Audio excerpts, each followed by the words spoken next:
My grandfather was a barber, my uncle was a barber, and I just wanted to follow that.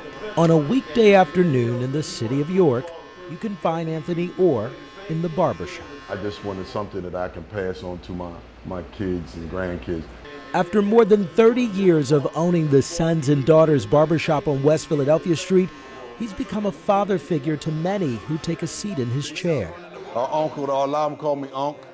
Yeah, which is awesome. But for Orr, his family remains his rock. My family's the most important thing to me. And when I lost my first, that was devastating. Little Tony, that was my dude, man. That was. Back in June of 2018, Orr's son, Anthony Jr., lost his life to gun violence after his father says he was in the middle of trying to break up a fight at a nearby park and was later shot in his car. But even after 6 years of heartache, Orr says the thought of his son, well, it still can make him smile. The coolest guy ever, man. Cool, I'm talking about big smile. Just a gentle giant. According to his father, Tony Jr., who was survived by 3 children, died right before his 37th birthday, and his family wants people to know the long-lasting effects that violence has on loved ones still here. It really tore my family, messed my family up, the hurt, the pain, and we're still healing. 6 years later, we're still healing from that. It took me 5 to 6 months to come back, to get back to work. Right across from Orr's chair stands his co-partner, Elgin Kent. But Kent is not only Orr's partner in barbering, but his partner in pain after losing his 22-year-old son, Trayvon, back in 2013.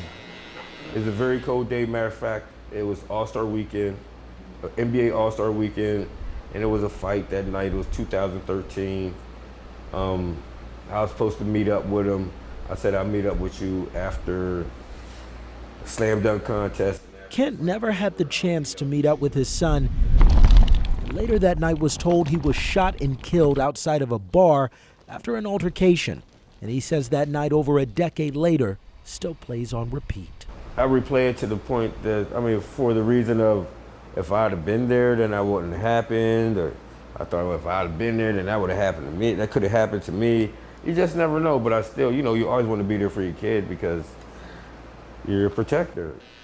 This year marks 11 years since the passing of Trayvon, and Kent says healing has definitely been a process. Then every time his birthday came around or his expiration date came around, I would take off like 2 weeks.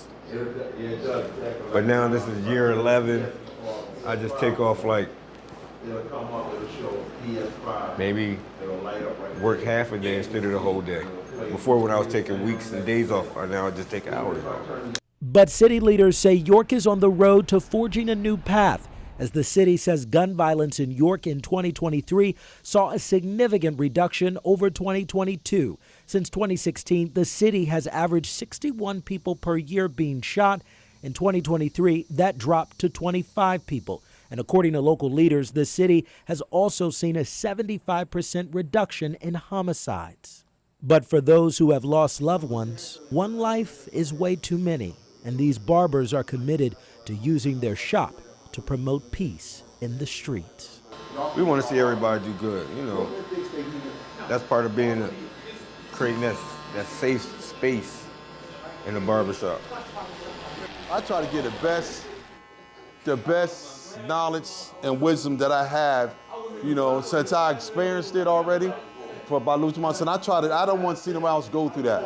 And the barber's advice to anyone struggling with getting caught in gun violence? Don't do it. You're throwing your life away. You're tearing up 2 families, and I don't want to see that.